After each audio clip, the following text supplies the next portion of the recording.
I was 8 hours into a complex heart surgery when my phone buzzed with a text. "I'm leaving you. Don't come home. My name is Dr. Jonathan Hayes, 39 years old, cardiac surgeon at Metropolitan General Hospital in Chicago." I'd been married to Rachel for 11 years, and she chose the moment when I was literally holding someone's heart in my hands to destroy mine. The patient was a 52-year-old construction worker who'd suffered a massive heart attack. His family was in the waiting room, praying I could save their father and husband. My hands were steady, my focus absolute, but that text message changed everything. Rachel had planned her escape perfectly, or so she thought. What she didn't know was that I'd already seen the evidence of her affair with my medical partner, Dr. Michael Chen. What she didn't know was that I'd been documenting everything for months. And what she definitely didn't know was that I'd already moved our assets to protect them from exactly this scenario. The surgery took another 4 hours, 12 hours total of meticulous work to give a man his life back.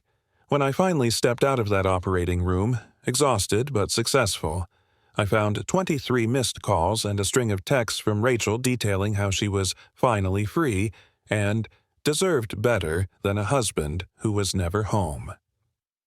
I drove to our house in Lincoln Park, the house I'd bought before we were married, the house that was solely in my name thanks to a prenup Rachel had signed without reading carefully.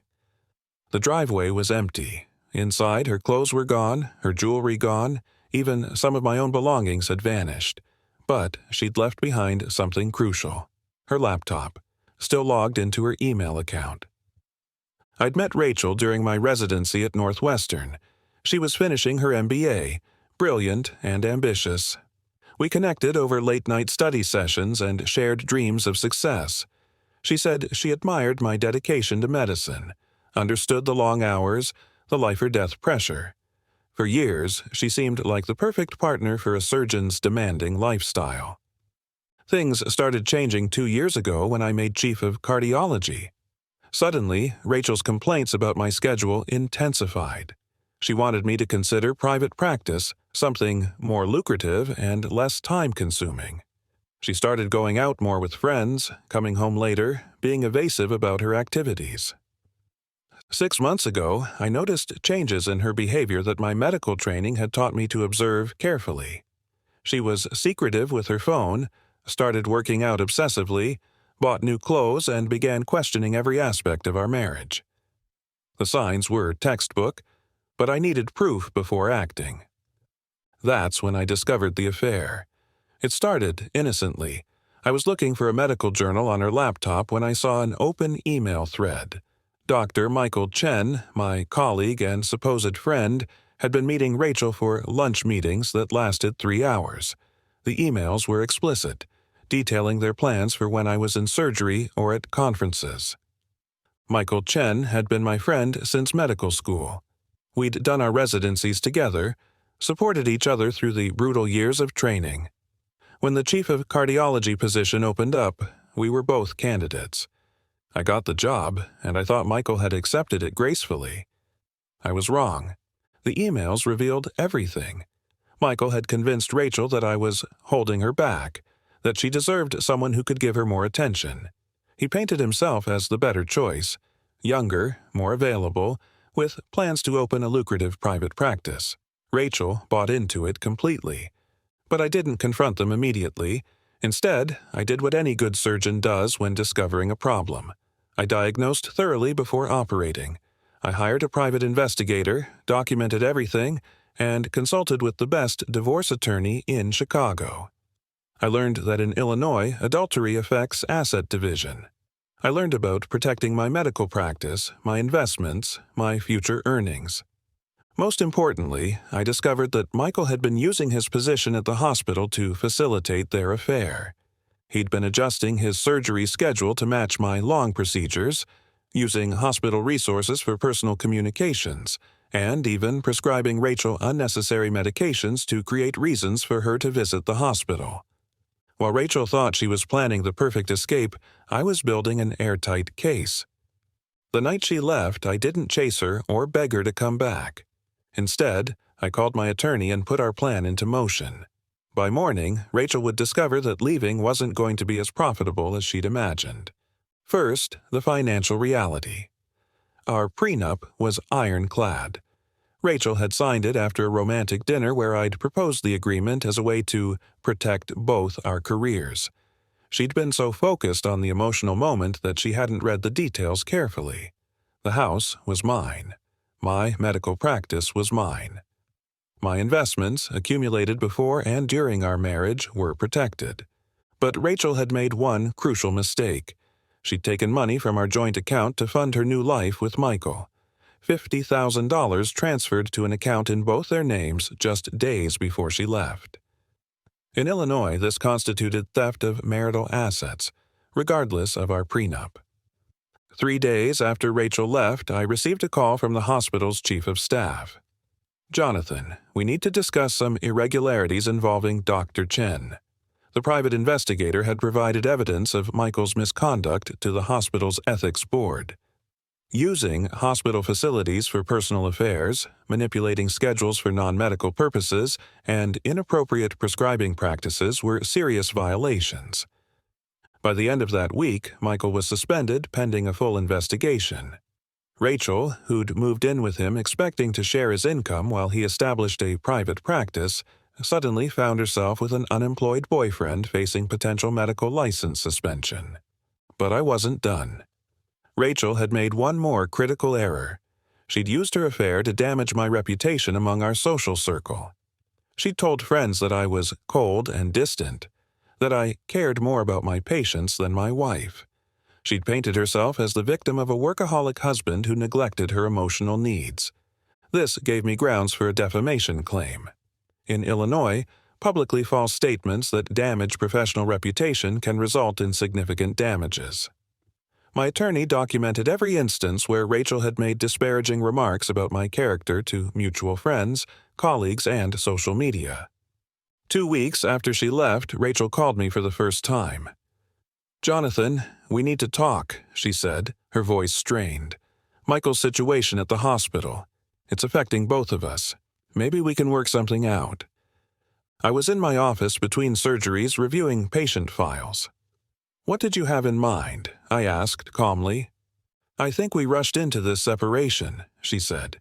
"Maybe we could try counseling. Work on our communication." I almost laughed. Rachel had discovered that her perfect escape plan had turned into a nightmare. Michael was facing professional ruin.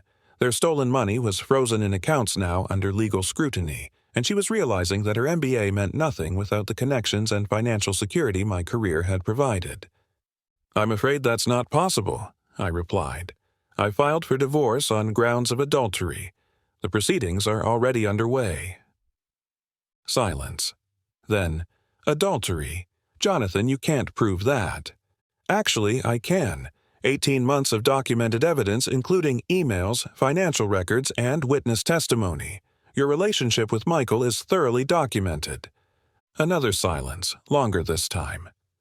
"What do you want?" she asked finally. "I want exactly what I'm legally entitled to," I said, "which, according to our prenup and Illinois law, is everything I brought into this marriage and everything I earned through my medical practice. You're entitled to leave with exactly what you brought, which is your education and your personal belongings." "That's not fair," she protested. "I supported your career. I made sacrifices." "You're right about the sacrifices," I agreed. "I sacrificed my trust, my friendship with Michael, and my faith in marriage. You sacrificed our vows for a fantasy that's now collapsed." 6 months later, the divorce was finalized. Rachel received exactly what the prenup specified: her personal property and a small settlement for the 2 years she'd worked part-time while supporting my residency. The house, my practice, my investments, and my reputation remained intact. Michael lost his medical license after the ethics investigation revealed multiple violations.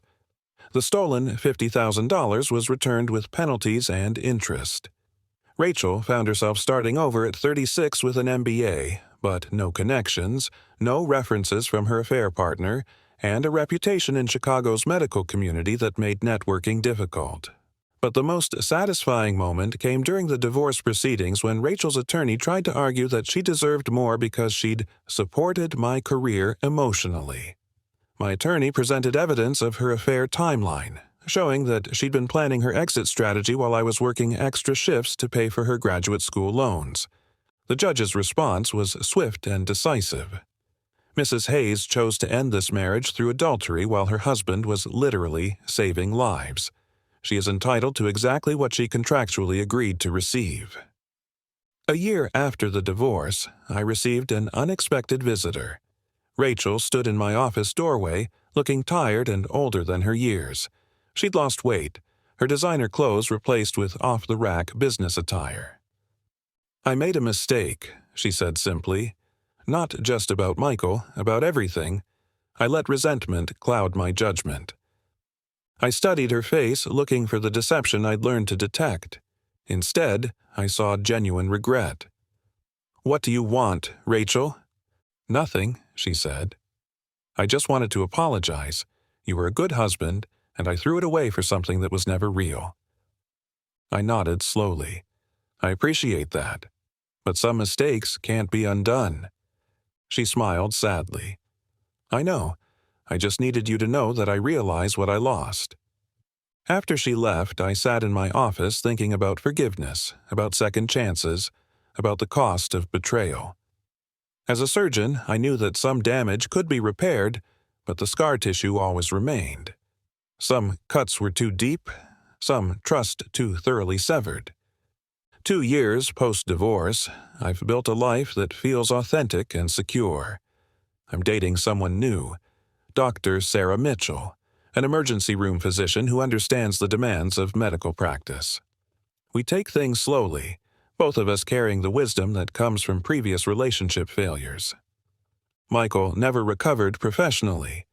He works at a small clinic in suburban Wisconsin, his dreams of private practice destroyed by his poor choices. Rachel moved to Denver, where she's working for a small consulting firm, rebuilding her career and reputation far from the wreckage she created in Chicago. Sometimes colleagues ask if I regret how I handled the divorce, if I feel I was too harsh. My answer is always the same. I protected what I'd worked my entire life to build. Rachel made her choice when she chose deception over honesty, when she chose to betray rather than communicate. The night she texted me during that 12-hour surgery, she thought she was taking control of her life. What she actually did was reveal her true character at the moment when mine was most clearly defined, saving a life while she was destroying the life we'd built together. The construction worker whose heart I repaired that night made a full recovery. He returned to work, to his family, to the life I'd helped preserve. Every time I see him for follow-up appointments, he thanks me for giving him more time with the people he loves. That contrast isn't lost on me. While I was fighting to save a marriage between two people who loved each other, my own wife was ending a marriage to pursue something temporary and ultimately meaningless. I learned that day that some people are worth fighting for, and others reveal they never were. Rachel revealed who she really was when she thought I was too distracted to notice. But a surgeon's training teaches you to observe everything, to prepare for complications, and to protect what matters most.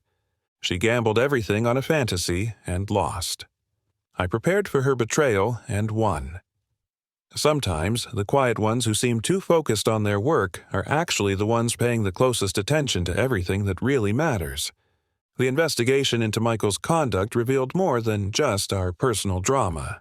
The hospital's internal audit discovered that he'd been manipulating surgical schedules for months, not just to meet Rachel, but to avoid complex cases that might damage his success statistics. He'd been referring his most challenging patients to other surgeons while taking credit for routine procedures. This pattern of professional misconduct extended beyond our department. Michael had been part of a group of doctors who were gaming the system, trading patients, manipulating statistics, and even billing for procedures they hadn't performed. The private investigator I'd hired had unknowingly uncovered a massive insurance fraud scheme. When the FBI became involved, Michael's relationship with Rachel became the least of his problems. He was facing federal charges for healthcare fraud, wire fraud, and conspiracy. The $50,000 he'd stolen from our joint account was pocket change compared to the millions he and his associates had defrauded from insurance companies. Rachel found herself caught in the middle of a federal investigation. Her emails with Michael contained references to expensive gifts, luxury trips, and lifestyle upgrades that couldn't be explained by their legitimate salaries. The FBI wanted to know if she'd been aware of the source of Michael's sudden wealth. 3 months after our divorce was finalized, Rachel called me in a panic. "Jonathan, the FBI wants to interview me about Michael's finances. I don't know anything about his business dealings, but they're treating me like I was involved." I was in my office reviewing surgical notes for the next day's procedures. "What do you want from me, Rachel?" "I need a character witness," she said desperately, "someone who can testify that I'm not the kind of person who would knowingly participate in fraud." The irony wasn't lost on me. The woman who'd betrayed our marriage was asking me to vouch for her character to federal investigators. "I can't do that, Rachel. I can only testify to what I know, and what I know is that you're capable of deception when it serves your interests." "Please," she begged. "I made mistakes in our marriage, but I'm not a criminal. If they think I was part of Michael's scheme, I could go to prison." I paused, considering her request. Despite everything she'd done to me, I didn't believe Rachel was involved in healthcare fraud. She was selfish and unfaithful, but she wasn't a criminal mastermind. "I'll tell the truth if they ask me," I said finally. "Nothing more, nothing less." The FBI interview was straightforward. They wanted to know about Rachel's spending habits, her knowledge of Michael's finances, and whether I believed she could have been an unwitting accomplice. I testified truthfully that while Rachel had betrayed our marriage, I had no evidence she'd been involved in financial crimes. My testimony, combined with evidence that Rachel had been unaware of the full scope of Michael's illegal activities, likely saved her from criminal charges. She received immunity in exchange for her cooperation in the federal case against Michael and his associates. The trial made national news. "Cardiac surgeon's love triangle exposes million-dollar healthcare fraud," read the headline in Medical Weekly. Michael was sentenced to 8 years in federal prison and ordered to pay $3.2 million in restitution. His medical license was permanently revoked. During the trial, more details emerged about how Michael had manipulated our personal relationship. He'd been planning to use Rachel as a way to access my patient files and surgical techniques. He'd wanted to steal my research on minimally invasive cardiac procedures and use it in his planned private practice. Rachel had been more than an affair partner. She'd been an unwitting source of inside information about my work, my schedule, and my professional relationships. Michael had been using her to spy on me, gathering intelligence he could use to undermine my reputation and steal my innovations. This revelation hit Rachel hard. During one of her FBI interviews, she learned that Michael had been recording their conversations, looking for information he could use against me. Her passionate declarations of love had been manipulated and stored as evidence in his scheme to destroy my career. When she learned this, Rachel called me one final time. "I was such a fool," she said, her voice broken. "He never loved me. I was just a tool he used to get to you." "Yes," I agreed simply. "You were." "How did you know?" she asked. "How did you see through him when I couldn't?" I thought about her question carefully. "Because I'm trained to diagnose problems before they become fatal," I said. "You were trained to trust and hope for the best." Michael exploited that difference between us. After the trial, Rachel disappeared from Chicago entirely. I heard through mutual friends that she'd moved to Portland, changed her name, and was working for a nonprofit organization. She'd apparently sworn off dating doctors permanently. The scandal at the hospital led to major reforms in oversight and scheduling. I was appointed to head a new ethics committee designed to prevent the kind of manipulation Michael had orchestrated. The irony that my personal betrayal had led to systemic improvements wasn't lost on me. 5 years after that devastating night in the operating room, I was invited to speak at the American College of Cardiology's annual conference. My topic: professional ethics in high-pressure environments. I used my experience with Michael as a case study in how personal relationships can compromise professional judgment. During my presentation, I discussed the warning signs I'd missed, the red flags that should have alerted me to Michael's character flaws, and the importance of maintaining professional boundaries even with close friends. The audience was riveted. Many had read about the case in medical journals, but few knew the personal details. After my presentation, a young resident approached me. "Dr. Hayes, how do you trust anyone now? After what happened, how do you form professional relationships?" It was a question I'd been asking myself for years. "You trust carefully," I said. "You verify everything, and you remember that the most dangerous people are often the ones who seem most trustworthy." That resident's question stayed with me for weeks. It made me realize that my experience with Rachel and Michael had fundamentally changed how I approached all relationships. I'd become more guarded, more suspicious, more careful about revealing vulnerabilities. But I